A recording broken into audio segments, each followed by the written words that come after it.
नमस्कार। दिन भर की हर खबर से आपको करने खबरदार, मैं हूं श्वेता सिंह। आज सिर्फ कोरोना के खतरे की बात नहीं, आज देश में और भी चुभते सवालों का विश्लेषण हम खबरदार में करने जा रहे हैं।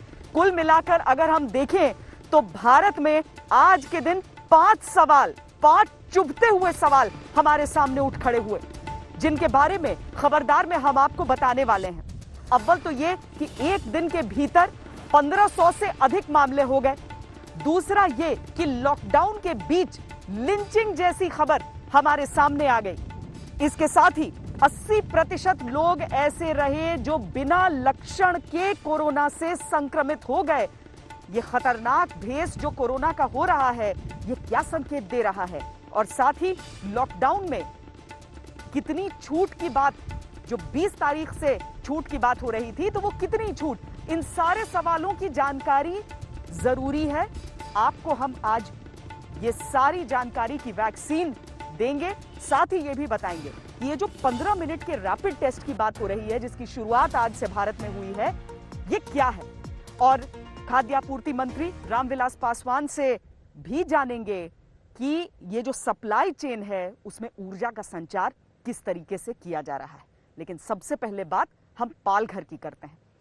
पालघर, जहां से तस्वीरें आई एक लिंचिंग की, जिस तरह की बर्बरता उन तस्वीरों में नजर आई है, वाकई हर एक इंसान को ये तस्वीरें कचोटनी ही चाहिए।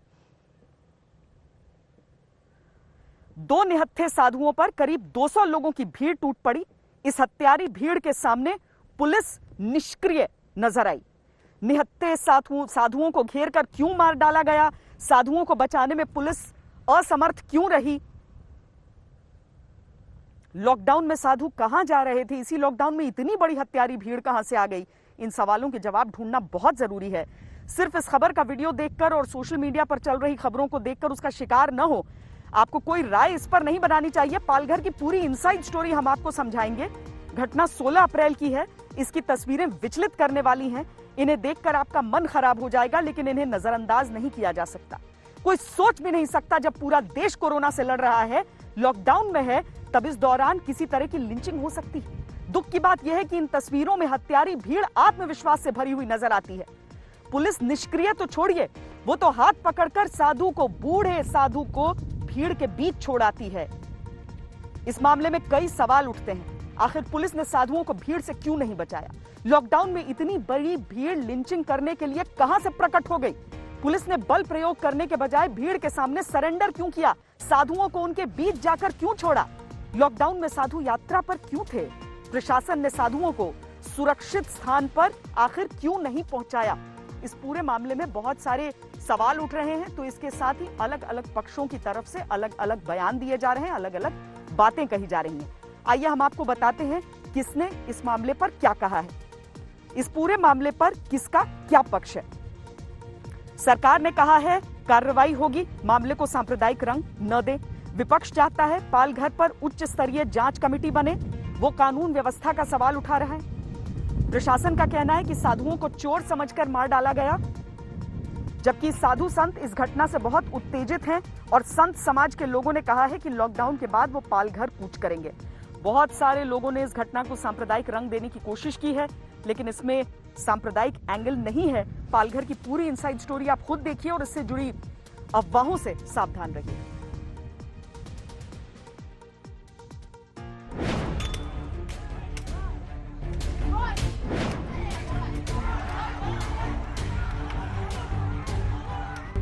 तन पर गेरुआ था, चेहरे पर बेबसी थी, आवाज में चीख पुकार रही होगी, मगर हत्यारी भीड़ नहीं मानी। सन की भीड़ बेहिसाब पीटती रही। खाकी पहने कोई ड्यूटी पर भी था, लेकिन उसे कोई फर्क नहीं पड़ा।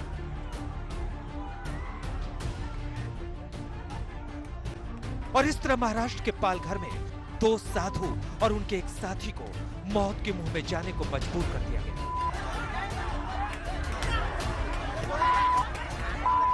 जूना अखाड़ा के साधुओं, 70 साल के कल्पवृक्ष गिरी, 35 साल के सुशील गिरी और उनके कार के ड्राइवर 30 साल के नीलेश तेलगड़े की मॉब लिंचिंग की यह वारदात 16 अप्रैल की है।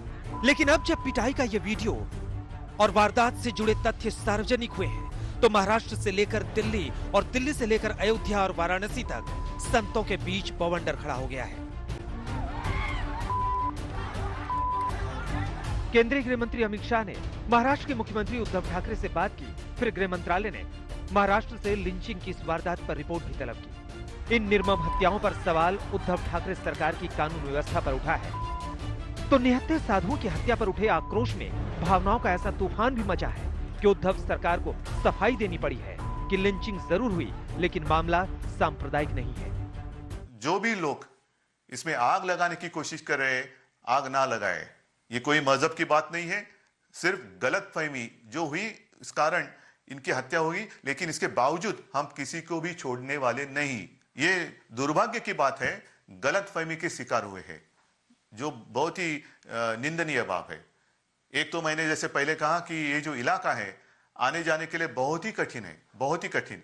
ये जो साधु थे वो जाना चाहते थे गुजरात, उनको रोका गया। दादरा नगर हवेली जो सिलवासा वगैरह केंद्र शासित प्रदेश है, वहां सीमा पर उनको रोका गया, वहां से उनको लौटाया गया। लेकिन मैं आपको वचन देता हूं, इसमें कोई भी सांप्रदायिक बात है नहीं। 100 से भी ज्यादा लोगों को हमने गिरफ्तार किया है, जिनको 30 अप्रैल तक पुलिस कस्टडी मिली है। मेरी बात अमित शाह जी से भी हुई है, सुबह उनका फोन था, कल योगी जी का भी फोन था और उनको भी मैंने सारी बात समझाई है। अमित भाई ने भी, उनको भी पता है कि यहाँ कोई अगल बगल में ऐसी कोई दूसरे सांप्रदाय या मजहब के लोग रहते नहीं है, तो इसमें सांप्रदायिकता की बात है ही नहीं। उद्धव ठाकरे ने यह कहकर मामले में खुद की बचाव का ढाल तैयार करने की कोशिश की कि दोषियों पर कार्रवाई होगी, लेकिन इसे सांप्रदायिक रंग कोई ना दे। लेकिन उद्धव ठाकरे चौतरफा हमले और दबाव में घिर गए हैं। उत्तर प्रदेश के मुख्यमंत्री योगी आदित्यनाथ ने इस मामले पर उद्धव से सीधी बात की है। योगी ने कहा कि महाराष्ट्र पालघर में हुई जूना अखाड़ा के संतों स्वामी कल्पवृक्ष गिरी, स्वामी सुशील गिरी और उनके ड्राइवर नीलेश तेलगड़े की हत्या के संबंध में कल शाम महाराष्ट्र के मुख्यमंत्री उद्धव ठाकरे से बात की और घटना के जिम्मेदार तत्वों के खिलाफ कठोर कार्रवाई का आग्रह किया। 16 अप्रैल को मुंबई के जोगेश्वरी पूर्व के एक हनुमान मंदिर से जुड़े दोनों साधु मुंबई से गुजरात में सूरत के लिए निकले थे। जानकारी के मुताबिक दोनों अपने गुरु के अंतिम संस्कार में जाने के लिए निकले थे। लॉकडाउन की वजह से उन्हें हाईवे से निकलने से रोका गया। इसके बाद उनकी कार पालघर के ग्रामीण इलाके की ओर मुड़ गई। इसके बाद ये अफवाह फैली कि दोनों बच्चा चोर हो सकते हैं। इस पर अभी कुछ और नहीं कह सकता, लेकिन 200 से अधिक की भीड़ ने उन्हें रोक लिया। जिस इलाके में ये लिंचिंग हुई, वहीं पर एक दिन पहले ही भीड़ की पिटाई का मामला सामने आया था। इसके बावजूद प्रशासन ने गंभीरता नहीं दिखाई और नतीजे के तौर पर ये वारदात सामने आई है। उन सभी लोगों को लग रहा था कि ये लोग चोरी करने आए या बच्चों को अगवा करने आए, उसकी वजह से उन्होंने उनके ऊपर हमला किया। हालांकि पुलिस ने काफ़ी कोशिश किया, 2 राउंड वहाँ पे फायर किए, लेकिन पुलिस की संख्या कम थी और जो गांव वाले थे उनकी संख्या काफ़ी बड़ी तादाद में थी। पुलिस के सामने इस प्रकार से भीड़ लोगों को मारती है, कहीं ना कहीं महाराष्ट्र में कानून व्यवस्था लचर हो गई है, कानून व्यवस्था दिखाई नहीं पड़ती। इस वारदात पर 2 बड़े गंभीर सवाल पूछे जा रहे हैं। पहला ये कि लॉकडाउन के बावजूद इतनी भीड़ कैसे इकट्ठा होने दी गई। दूसरा ये कि साधु अगर अंतिम संस्कार में जा रहे थे तो क्या उनके पास कर्फ्यू पास था। इन सवालों के बीच साधुओं का आक्रोश उफान पर है। अखिल भारतीय अखाड़ा परिषद ने तो ऐलान कर दिया है कि लॉकडाउन खत्म होने के बाद वो इस पर आंदोलन करेंगे। बीजेपी के साक्षी महाराज जैसे सांसद भी उद्धव ठाकरे सरकार को घेर रहे हैं। 3 तारीख के बाद हम लोग प्रयास करेंगे कि सबको एक साथ लेकर के महाराष्ट्र सरकार को घेरेंगे, कूच करेंगे और कार्रवाई की मांग करेंगे, नहीं तो जबरदस्त वहां आंदोलन करेंगे, सरकार के खिलाफ आंदोलन चलाएंगे।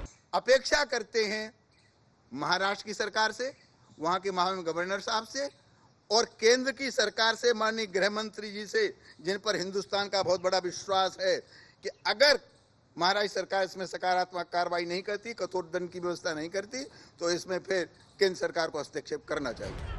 साधुओं की भीड़ के हाथों हुई निर्मम हत्या ने मॉब लिंचिंग पर फिर बहस छेड़ दी है। इस बीच उद्धव सरकार ने इलाके के 2 पुलिस वालों को निलंबित कर और घटना की CBCID जांच का भरोसा दिया है। दिल्ली से अशोक सिंघल और मुंबई से दिव्येश के साथ साहिल जोशी, मुंबई आज तक। एक सवाल जो सबको परेशान करना चाहिए वो ये है कि भीड़ तंत्र तो था वहां पर, अफवाहें थी, लेकिन एक दिन पहले हुई घटना के बावजूद कोई सतर्क नहीं था। और दूसरा ये कि पुलिस सिर्फ निष्क्रिय नहीं थी, पुलिस ने तो हाथ थाम कर उस साधु को भीड़ के बीच छोड़ दिया मरने के लिए। बहरहाल ये एक सवाल जो आज पूरे हिंदुस्तान को चिंतित कर रहा है, मथ रहा है अंदर से। दूसरा सवाल ये कि अभी तक जो 1000 की रफ्तार से रोज बढ़ रहे थे मामले कोरोना के, आज 1500 से कुछ अधिक हैं ये मामले। इस पूरे आंकड़े के विश्लेषण की आवश्यकता है और इसके लिए मैं आपको सीधे लिए चलती हूं मेरे सहयोगी चित्रा त्रिपाठी के पास। चित्रा, क्या कह रही है ये तस्वीर? बिल्कुल श्वेता, देखिए मॉब लिंचिंग जिसकी खबर आपने देश तक पहुंचाई है, सभी का ध्यान है, पर कोरोना वायरस इंसानों के साथ जो कर रहा है वो भी लिंचिंग से कम नहीं है। भारत में कोरोना के मामले 17,656 के आंकड़े तक इस वक्त तक जा पहुंचे हैं और 559 लोगों की मौत भी हो चुकी है। भारत में 2,882 लोग ठीक भी हुए हैं। राज्यों की बात करें तो वो आंकड़े अपने दर्शकों के सामने हम रखेंगे। ये देखिए हिंदुस्तान में स्थिति इस वक्त क्या है, डीआईयू का हमारा आंकड़ा क्या कहता है। अब धीरे धीरे करके 18,000 की ओर ये आंकड़े लगातार बढ़ते हुए इस ग्राफिक्स के जरिए हम आपको दिखा रहे हैं। देखिए अब तक जो टोटल केस सामने आए हैं 17,656 और अब ये आंकड़ा धीरे धीरे करके 18,000 की ओर बढ़ रहा है, जो अपने आप में चिंता का सबब बना हुआ है। अप्रैल 20 यानी कि आज की तारीख का यह आंकड़ा जो परेशान करने वाला है। और सबसे ज्यादा इफेक्टिव जो राज्य हैं उनके बारे में अपने दर्शकों को हम जानकारी दे देते हैं। यह आंकड़ा भी आपके सामने है। देखिए कुल मामले 17,656 सामने आए हैं, लेकिन ठीक होने वालों की तादाद भी 2,842 है, जो हिंदुस्तान की उम्मीदों को और ज्यादा आगे लेकर जाती है। जबकि हिंदुस्तान में अब तक कोरोना संक्रमण के चलते 559 लोगों की मौत हुई है। लेकिन सबसे ज्यादा प्रभावित राज्य, उनके आंकड़े देश के सामने हम रख रहे हैं। महाराष्ट्र सबसे ज्यादा चिंता का सबब महाराष्ट्र सरकार के लिए, क्योंकि वहां पर आंकड़े इस वक्त 4,203 को छू चुके हैं। राजधानी दिल्ली उसके बाद दूसरे नंबर पर आती है। 2003 मामले राजधानी दिल्ली से सामने आए हैं। गुजरात की बात करें 1,851 केस गुजरात में कोरोना संक्रमण के। राजस्थान में 1,478 केस सामने आए हैं। तमिलनाडु का आंकड़ा आपके सामने है 1,477 का। ये सबसे ज्यादा प्रभावित वो राज्य हैं जहां की सरकारों के लिए कोरोना संक्रमण सिरदर्द बना हुआ है और ज्यादा से ज्यादा टेस्टिंग पर लगातार जोर दिया जा रहा है। और हिंदुस्तान की अगर दुनिया भर के जो आंकड़े निकलकर सामने आए हैं उनसे हम तुलना कर दे, रोज कोरोना के कितने मामले सामने आ रहे हैं, तो देखिए दुनिया भर का आंकड़ा 83,620 का है। दुनिया भर से रोज कोरोना के ये मामले सामने आ रहे हैं, जबकि हिंदुस्तान का आंकड़ा, भारत में हर रोज आने वाले नए मामलों का आंकड़ा 1500 के आसपास है। आज का आंकड़ा आपको हम दिखा रहे हैं 1553, ये हिंदुस्तान का आंकड़ा है। जबकि दुनिया के तमाम देशों का आंकड़ा आपके सामने हमने रखा 83,620 का ये आंकड़ा। तो रोज दुनिया के कितने मामले सामने आ रहे हैं उसके बारे में भी हमने आपको जानकारी दे दी है। और अब हम कोरोना इंडिया डैशबोर्ड जो हमारी टीम ने बनाकर रखा हुआ है, इसके जरिए कुछ महत्वपूर्ण जानकारी आपको देते हैं, क्योंकि ये खबर आपके लिए जाननी बहुत जरूरी है और ये आंकड़े आपके लिए महत्वपूर्ण। सबसे पहले अगर हम वायरस मीटर के जरिए जरा इस तस्वीर को देखें कि पॉजिटिव केस की संख्या अब तक क्या रही है, तो इसके जरिए दुनिया भर की स्थिति हम आपको दिखा रहे हैं और इन दुनिया के दूसरे देशों से हिंदुस्तान को क्या सबक मिलना चाहिए, इन आंकड़ों के जरिए आप जान सकते हैं। पहले इटली में लगातार मामले सामने आ रहे थे, लेकिन अब अमेरिका पस्त पड़ चुका है कोरोना के मामलों में और लगातार अमेरिका का आंकड़ा, देखिए ये कहा जाकर ठहरेगा, वो फाइनल आंकड़ा भी हम आपके सामने रखेंगे। लेकिन America, Spain, Italy, France, Germany और उसके बाद हिंदुस्तान का आंकड़ा जो लगातार हमने आपको बताया। लेकिन अमेरिका में इस वक्त तक की स्थिति 7,59,086 लोग कोरोना से इस समय संक्रमित हैं। यह अमेरिका का आंकड़ा है। जबकि स्पेन में 1,98,674 यानी कि तकरीबन 2 लाख के आसपास यह आंकड़ा। इटली में 1,78,000, फ्रांस में 1,54,000 को पार कर चुका है। जर्मनी में 1,45,000 संक्रमित लोग हैं। जबकि हिंदुस्तान इस मामले में बहुत बेहतर स्थिति में अभी तक के आंकड़े बताते हैं 17,615। और यहां पर देखिए कुल केस 24,22,525 अब तक कुल केस दुनिया भर से सामने आ चुके हैं। वहीं मौत की अगर हम बात करें, ये 19 अप्रैल तक का आंकड़ा, चूंकि अपने आप ये अपडेट होता है, 19 अप्रैल तक का आंकड़ा हम आपको दिखा रहे हैं और अभी का जो आंकड़ा है वो भी हमने आपको बड़ी स्क्रीन पर दिखा दिया है। दुनिया भर में वायरस मीटर जो मौत का आंकड़ा है वो क्या कहता है वो हम आपके सामने रख रहे हैं, क्योंकि ये स्थिति दुनिया भर के लिए, हिंदुस्तान के लिए परेशानी का, चिंता का सबब बना हुआ है। सबसे पहले हमने देखा इटली में किस तरह से लगातार जो मौतें थी वहां पर बढ़ती हुई चली गई, लेकिन अब उसको क्रॉस करके अमेरिका पूरी तरह से घुटनों के बल बैठा हुआ है और अमेरिका में सुपर पावर देखिए कितना मजबूर हो चुका है, क्योंकि वहां पर 40,661 अपने आप में बहुत बड़ी तादाद अमेरिका के लिहाज से। इतनी मौतें सिर्फ अमेरिका में हुई हैं और दुनिया भर में कुल मौतें 1,66,235। ये दुनिया भर का आंकड़ा है। सबसे ज्यादा त्राहिमाम अगर कोरोना से कोई देश कर रहा है तो वो है अमेरिका। उसके बाद इटली आ जाता है 23,660 के साथ, स्पेन में 20,453, फ्रांस में 19,744, जर्मनी में 4,586, जबकि हिंदुस्तान की स्थिति इन तमाम मुल्कों से बहुत ज्यादा बेहतर। अभी 559 मामले और इसको और कम किए जाने की जरूरत है, यानी कि सोशल डिस्टेंसिंग जिसका बार बार जिक्र किया जा रहा है और ज्यादा से ज्यादा टेस्टिंग जिसके जरिए हम ये पता कर पाए कि आखिर कितने संक्रमण के कुल मामले हिंदुस्तान में है, कम से कम इसके जरिए हम जान पाएंगे। वहीं दुनिया का ग्राफ हमने आपको दिखा दिया है, रोज नए केस के बारे में भी बता दिए हैं। राज्यों के हालात एक बार जल्दी से आपको हम दिखा देते हैं और ये महाराष्ट्र की तस्वीर, चूंकि सबसे ज्यादा पॉजिटिव 4,203, ठीक हुए हैं 507 और मौत 223 लोगों की महाराष्ट्र में हुई है। ये राज्यों का आंकड़ा है जो अपने आप में बेहद चिंताजनक। तो सीधे एक बार फिर से रुक कर लेते हैं श्वेता सिंह का। श्वेता, ये आंकड़े जो अपने आप में यकीनन हिंदुस्तान के लिए चिंता का सबब है। दुनिया के दूसरे देश जब कोरोना के सामने घुटने टेक चुके हैं, ऐसे में हिंदुस्तान के लिए स्थिति बेहतर जरूर है, लेकिन इसको और ज्यादा अच्छा किए जाने की जरूरत है और इसीलिए लोगों को सोशल डिस्टेंसिंग का बहुत ख्याल रखना होगा। श्वेता जी, शुक्रिया चित्रा इस पूरे ग्राफिक्स के लिए, पूरे इस विश्लेषण के लिए। लेकिन ऐसा नहीं है कि सब कुछ सिर्फ बुरा है। जैसा हमने आपको दिखाया कि 1500 प्लस मामले आज हो गए, जो कि वाकई हमें चिंता में डालते हैं और कहते हैं कि थोड़ा सा और सतर्क हो जाने की आवश्यकता है। लेकिन कुछ ऐसी चीजें हैं जो अच्छी भी हैं। मसलन ये कि गोवा पहला राज्य बन गया है भारत में जिसने कह दिया है कि हम कोरोना फ्री हैं। वहां पर जितने मामले थे वो सब ठीक हो गए हैं। 7 मरीजों के ठीक होने के बाद सरकार ने गोवा को कोरोना मुक्त घोषित कर दिया है। दूसरी अच्छी खबर यह कि देश के 23 राज्यों के 59 जिलों में पिछले 14 दिन से कोई नया केस नहीं मिला है। तीसरी अच्छी खबर यह कि पहले देश में कोरोना के केस 3.4 दिन, लगभग 3.5 दिन में दोगुने हो रहे थे। अब 7.5 यानी 7.5 दिन में केस डबल हो रहे हैं। लेकिन इन 3 अच्छी खबरों के साथ एक बुरी खबर भी है और वो ये कि देश में कोरोना के केवल 20% मरीजों में बीमारी के लक्षण दिखाई दिए, जबकि 80% कोरोना संक्रमित मरीज एसिम्प्टोमेटिक हैं, यानी ऐसे मरीजों में कोरोना से जुड़े लक्षण ही नहीं दिख रहे। न सर्दी, न जुकाम, न बुखार, न शरीर में दर्द, न सांस लेने में तकलीफ।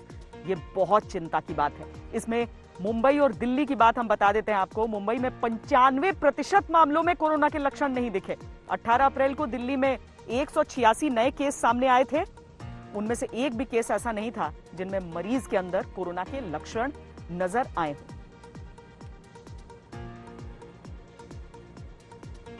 एक्चुअली अराउंड 80% केसेस या तो एसिम्प्टोमेटिक या माइल्ड सिम्टम्स के साथ पाए जाते हैं। जो वर्ल्ड वाइड हम लोगों ने इसको एनालिसिस किया है, अराउंड 15% केसेस हैं जो सीवियर केसेस में कन्वर्ट होते हैं, जिनको हो सकता है कि ऑक्सीजन सपोर्ट की ज़रूरत पड़े, और 5% केसेस जो होते हैं वो क्रिटिकल केसेस में कन्वर्ट होने के चांसेस होते हैं। तो जो हमारा टेस्टिंग क्राइटेरिया है वो काफ़ी डिटेल्ड है। अगर आप देखें उसमें सिम्टोमेटिक कॉन्टैक्ट्स जो कि लैब कन्फर्म केसेस के या हेल्थ केयर वर्कर्स हैं जो सिम्टोमेटिक हैं, और साथ में एसिम्टोमेटिक अगर वो डायरेक्ट या हाई रिस्क कॉन्टैक्ट होते हैं किसी कन्फर्म केस के, उन दोनों का भी प्रोविजन किया गया है। तो देखिएगा, अगर किसी में संक्रमण के जो लक्षण है वही नहीं अगर मिलते हैं तो इसका सीधा मतलब यह हो जाता है कि वो व्यक्ति न जाने किस किस से मिले जाकर, क्योंकि उसे तो पता ही नहीं है कि वो अस्वस्थ है, यानी सोशल डिस्टेंसिंग पूरी तरीके से कॉम्प्रोमाइज। अब इसका सीधा तरीका यही हो सकता है कि हर एक व्यक्ति को इसका कड़ाई से पालन करना होगा। किसी को ये नहीं सोचना है कि मैं किसी और को संक्रमण नहीं पहुंचा सकता हूं। लॉकडाउन जो चल रहा है वो यथास्थिति चल रहा है, कम से कम जहां जहां पर हॉटस्पॉट्स हैं वहां पर तो किसी तरह की कोई रियायत नहीं है और लॉकडाउन पर कड़ी निगरानी है गृह मंत्रालय की। जरूरी है कि हम सोशल डिस्टेंसिंग के नॉर्म्स का पूर्णतः पालन करें, ताकि जो कोविड के केसेस कुछ जिलों में, कुछ राज्यों में कम हो रहे हैं वे और भी कम हों, और जो जिले ग्रीन जोन में चले गए हैं वहां पर हम सबकी रिस्पॉन्सिबिलिटी है कि वह 0 केस की स्थिति में ही बने रहें। हम सभी को पता है कि इस बीमारी की कोई अभी तक वैक्सीन नहीं है। इसकी अब केवल एक ही वैक्सीन है जो हमें सबसे ज़्यादा इफेक्टिव सपोर्ट करती है, वह है सोशल वैक्सीन यानी सोशल डिस्टेंसिंग। इसीलिए फिर आप लोगों से विनती है, आपके द्वारा सबसे विनती है कि काइंडली हमें सपोर्ट करें कि सोशल डिस्टेंसिंग और प्रिवेंटिव गाइडलाइंस का पालन देश का हर व्यक्ति एक जिम्मेदारी के रूप में करता रहे और बिहेवियरल चेंज के रूप में अपनी ज़िंदगी में अपनाएं, ताकि हम इस लड़ाई से जीत सकें। लॉकडाउन की नई नई चालों के बीच हम स्पष्ट तौर पर इतना ही कह सकते हैं कि लॉकडाउन ही औषधि है और सोशल डिस्टेंसिंग ही वैक्सीन है। तो इसका पालन आपको अच्छी तरीके से करते ही रहना होगा, यही सबके लिए सही है, वरना दुनिया का हाल आप देख रहे हैं। बहरहाल इस सब के बीच आज 20 अप्रैल होने के नाते लॉकडाउन में छूट की बात थी। हालांकि हॉटस्पॉट्स में बिल्कुल भी छूट नहीं दी गई है, लेकिन बाकी इलाकों में थोड़ी थोड़ी ऐसी तस्वीरें दिखी। हम वो तस्वीरें भी आपको दिखाते हैं। सड़कों पर भीड़ अचानक बढ़ी, कहीं दफ्तर खुले, कहीं नगर पालिका, कहीं सचिवालय, कहीं आईटी कंपनियां, कहीं टोल टैक्स लेने का काम शुरू हो गया, कहीं सब्जी मंडियों के गेट खुल गए, फ्रूट मार्केट लग गई, कहीं कहीं तो लोगों ने इस डिस्काउंट को खुली छूट का लाइसेंस समझ लिया। यहाँ ये साफ कर दें कि कोरोना के हॉटस्पॉट वाले इलाकों में किसी तरह की कोई रियायत नहीं है। जिन जिलों में छूट दी गई वहां भी इस बात पर नजर रखी जा रही है कि सोशल डिस्टेंसिंग के नियम न टूटे, भीड़ न जुटे। अगर ऐसा हुआ तो छूट वापस ले ली जाएगी।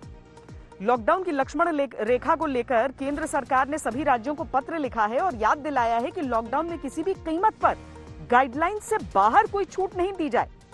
केरल में स्थानीय दुकानें, सैलून, रेस्टोरेंट, बुक स्टोर खोलने, शहरों में बसों की आवाजाही को इजाजत देने पर केंद्र सरकार ने नाराजगी जता दी और इसे गाइडलाइंस का उल्लंघन बताया। सूत्रों से खबर है कि केंद्र सरकार की सख्ती के बाद केरल सरकार रियायत को कम कर सकती है। बाकी राज्यों में नियम न तोड़े जाएं, इसके लिए मंत्रियों की 6 टीमें बनाई गई हैं जो ग्राउंड पर उतरकर जायजा लेंगी। सरकार ने यह चेतावनी भी दी कि इंदौर, मुंबई, पुणे, जयपुर, कोलकाता समेत पश्चिम बंगाल के कई जिलों में हालात बहुत ज्यादा चिंताजनक हैं।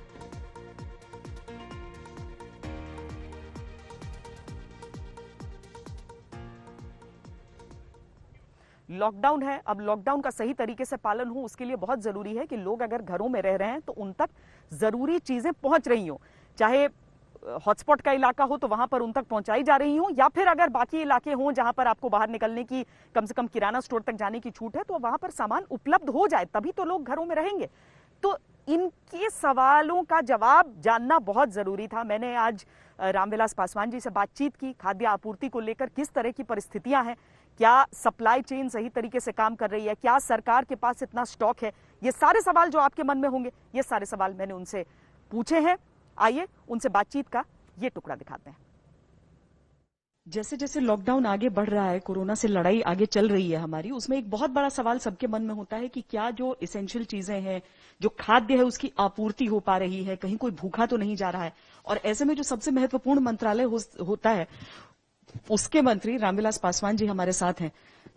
सबसे बड़ा जिम्मा, बहुत बड़ा जिम्मा, कितना पूरा कर पा रहे हैं उसे? हम 100% पूरा कर रहे हैं। हमारे यहाँ कोई चीज की दिक्कत नहीं है।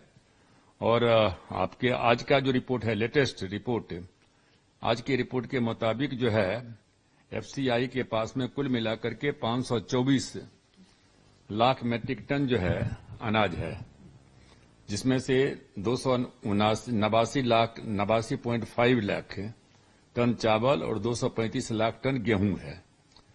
और इसके में जो प्रधानमंत्री के द्वारा जो 3 महीने का जो है फ्री किया गया राशन कार्ड, वो क्या कहते हैं कि उसमें से हम लोगों ने ऑलरेडी आवंटन जो है सो कर चुका है। एफसीआई ने जो मानते हैं नॉर्थ ईस्ट का एरिया है ना, असम है, मेघालय है, मणिपुर है, अरुणाचल प्रदेश, सिक्किम, त्रिपुरा जो है, इन सारे इलाकों में जो है हमने जो है अनाज क्या कहते हैं कि भेज दिया है। अनाज की क्या कहते हैं कोई कमी नहीं है। उल्टे हम राज्य सरकार को बार बार लिख रहे हैं कि आप क्या कहते हैं कि और भी आपको चाहिए तो आप उठाओ। अभी मणिपुर के जो है उन्होंने कहा कि हमको चाहिए और हमने कहा लिख करके भेजो, देंगे। अभी चीफ मिनिस्टर से हमारी बातचीत परसों हुई थी सिक्किम के, तो उन्होंने कहा था कि हम जो है हमको चाहिए। एक ऐसी बीमारी से लड़ाई चल रही है जिसमें पता नहीं कितने दिनों तक ये संघर्ष चलेगा, तो हम क्या ये मान सकते हैं कि आपके पास इतनी सामग्री है कि इतने लंबे समय तक अगर आपूर्ति की आवश्यकता होगी तो वो भी पूरी होगी? मैं दावे के साथ में कह सकता हूं कि हमारे पास में जो अनाज है वो 1.5 साल तक इसकी कोई कमी नहीं होगी। 1.5 साल तक कोई कमी नहीं होगी, समझने गए। उसके बाद का तो हम नहीं कह सकते हैं, मतलब कि और मतलब आप सब लोगों का एक जो एकता रहा और जो प्रधानमंत्री का विजन है उसके मुताबिक हम काम करते रहे। लॉकडाउन को बचाव के लिए जो लॉकडाउन का जो उपयोग करते रहे, तो हमको लगता है क्या कहते हैं कि हम लोग उस पर कोरोना पर विजय प्राप्त करेंगे, लेकिन हमारे पास में सफिशियंट है। दाल भी हमारे पास में सफिशियंट है। बफर स्टॉक में कहते हैं 35 लाख टन हमारे पास में दाल है, मौजूद है।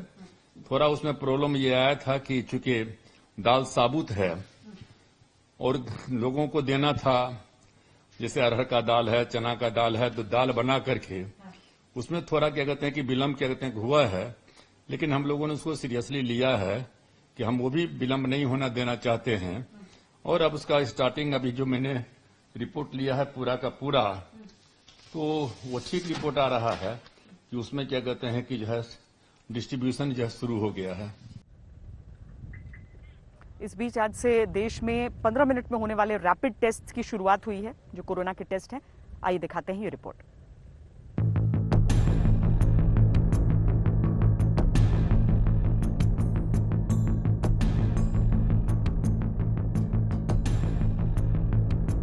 135 करोड़ की आबादी और तेजी से बढ़ता कोरोना का खतरा।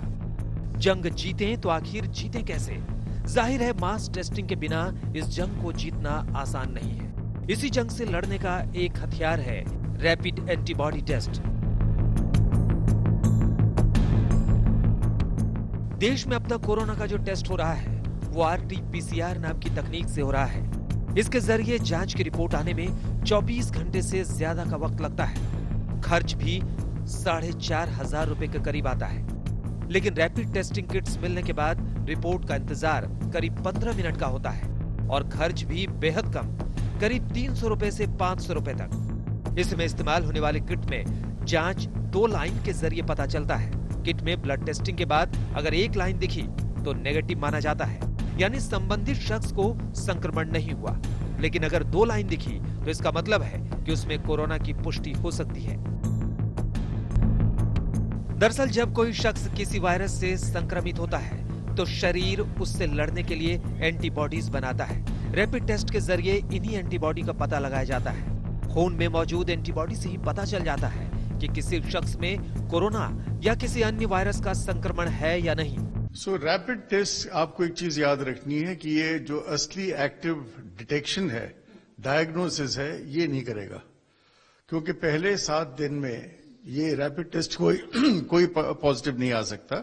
उसके बाद जब ये कीटाणु अंदर जाता है, वायरस आपके शरीर में जाता है, तो आपका शरीर उसको रिएक्ट करता है इम्यूनिटी से और एंटीबॉडीज बनाता है। तो जो पहली एंटीबॉडी है उसको हम IgM कहते हैं। ये 7 दिन के बाद शुरू होती आनी और ये फिर पीक पे पहुंचती कोई 17 दिन के बाद, 17th-18th, और ये फिर 21 दिन पे जो IgM एंटीबॉडी है ये बिल्कुल कम हो जाती है। और कोई 14 दिन के बाद IgG एंटीबॉडी बननी शुरू होती है और ये देर तक रहती है। तो कहने की बात यह है कि जो IgG एंटीबॉडी जिसके ब्लड में हो, तो हम ये मानते हैं कि उसको इम्यूनिटी है, पर उसके साथ अगर IgM है तो वो री इन्फेक्शन का चांस उसका फिर बताता है, या दोनों मतलब चीजें जब थोड़ा टाइम ऐसा होता है कि जब दोनों एंटीबॉडीज इकट्ठी होती हैं। सो पॉजिटिव टेस्ट तो इसमें ठीक नहीं है और नेगेटिव टेस्ट भी ठीक नहीं है, पर एक टेस्ट जो IgG का है अगर वो रहे तो वो बहुत बेहतर है। इस समय आ रही एक बड़ी खबर आपको दे देते हैं। खबर ये है कि दिल्ली पुलिस के चांदनी महल जो पुलिस स्टेशन है वहां पर 8 लोगों को कोरोना पॉजिटिव पाया गया है। इस पुलिस स्टेशन में 80 पुलिसकर्मी कुल कार्यरत थे, जिन सब की टेस्ट की गई और उसके बाद उनमें से 8 की रिपोर्ट आई है। सभी 80 की स्क्रीनिंग हुई थी। इसी इलाके में इससे पहले 13 मस्जिदों से निकाले गए 102 लोगों में से 52 लोग कोरोना पॉजिटिव पाए गए थे। और चूंकि इसी इलाके में ये पुलिस स्टेशन था तो 80 पुलिसकर्मियों की स्क्रीनिंग की गई थी, जिसमें से 8 पॉजिटिव आ गए।